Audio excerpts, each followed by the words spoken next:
Hi, my name is Amber Yato. Veronica Martinez. My name is Charlie Shashahani, and I've been vegan for about 5 or 6 years. I've been vegan a year and a half, and before that, I was vegetarian for about 4 months before. I've been vegan for 3.5 years now. What does being vegan mean to you? Being vegan means to me to cause the least amount of harm as possible, to make daily choices that don't involve other beings having to be slaughtered and killed. Being vegan to me means having compassion for everyone, not just animals. Every choice that we make impacts not only us, but everyone around us, the planet, and the animals. What I do in my personal life to maintain my vegan lifestyle, aside from the food that I eat, is also all of the makeup that I use is all vegan and cruelty free. Every product I have in my apartment to clean or what have you is also vegan and cruelty free, right down to the vegan dog food that I give my dog. I try to make every choice that I make vegan and cruelty free, as little as possible harm, because it's always going to be impossible to omit it 100%, but the goal of veganism is to minimize to as little as possible. Why did you make this change in your life?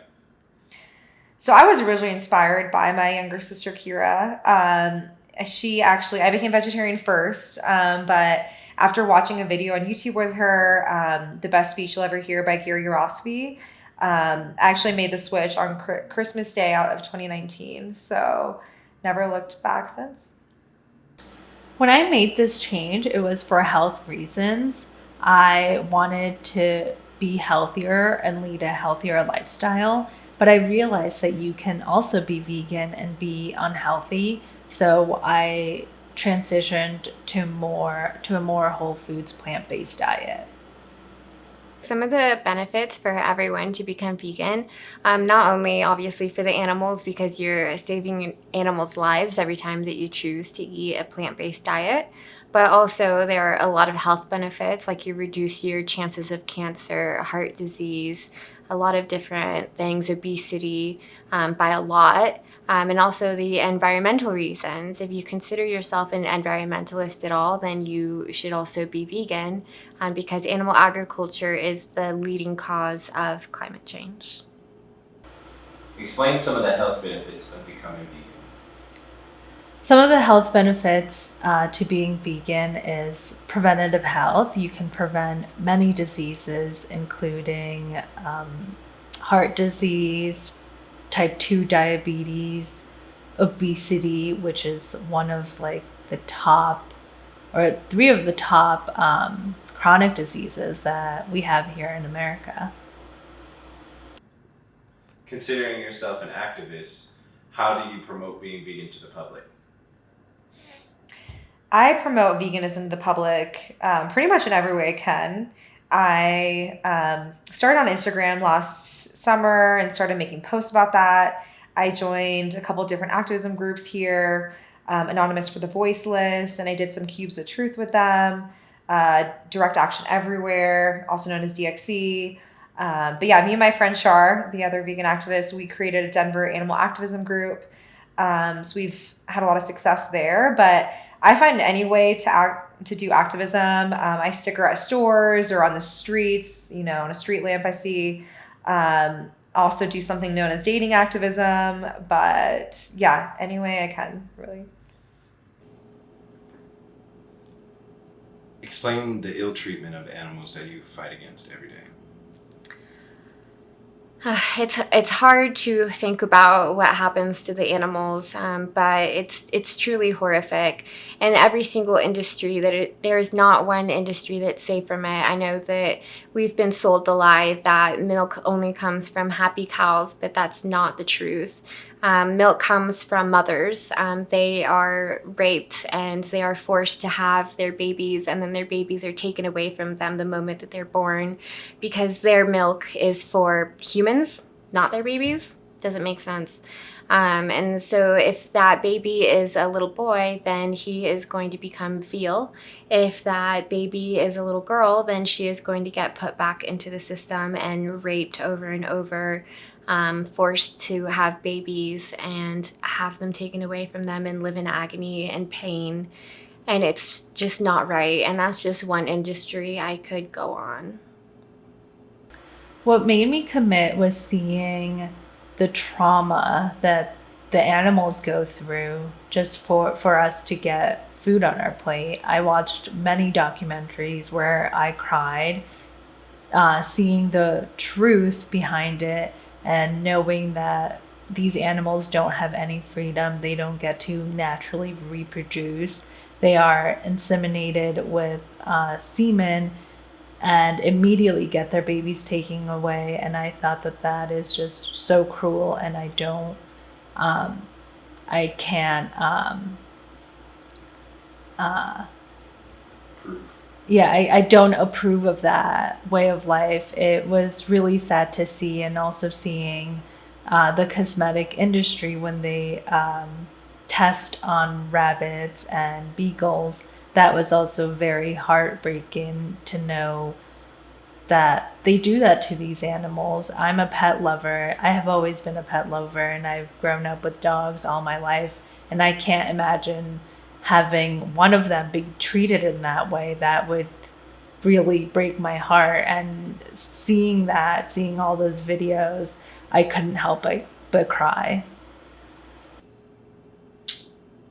What kind of feelings do you have towards people who kill animals for food and other things? I feel sadness for them. It's truly sad that someone would want to be in that position. And I know that a lot of slaughterhouse workers are also not privileged.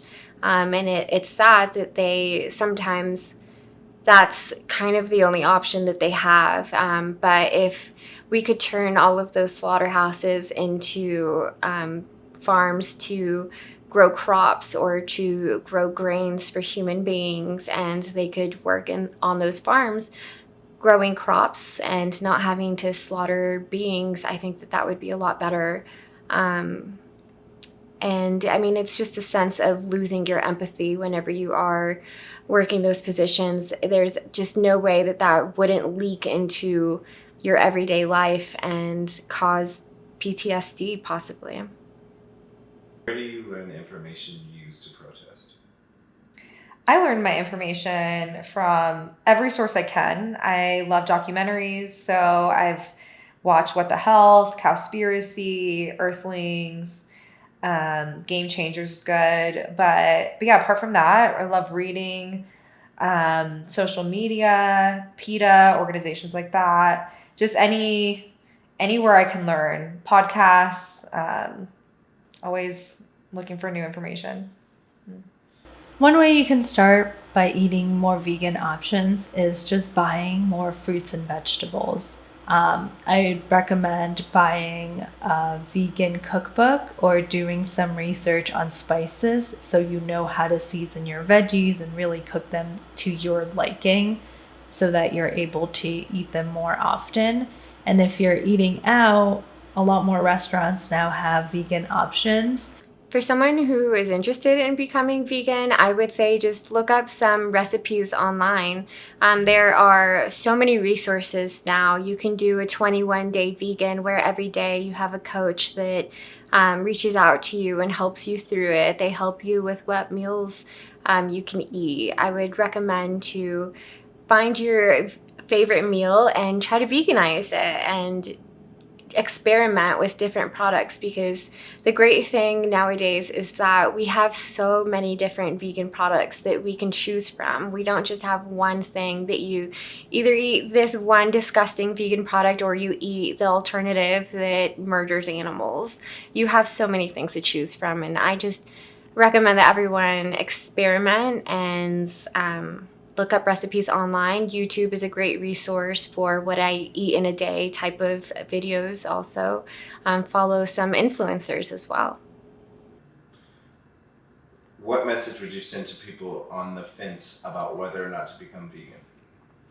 You know, I totally understand, and I totally have been there where everyone has, you know, not being vegan most of my life. But, you know, it's not easy, but it's easy when you have the moral conviction behind it, when you see the animals suffering and realize that everything you're buying is funding their torture and the pain. So, you know, just putting yourself in their shoes, I think makes it so much easier to be vegan. What message I would send is just go for it. Definitely do some research, but you lose nothing from going vegan, and you might actually learn a lot more, and it could change your life in many different ways that you didn't even imagine or think that you could. Put yourself in their shoes. Have empathy. Would you want that done to you? Would you want that done to your pet?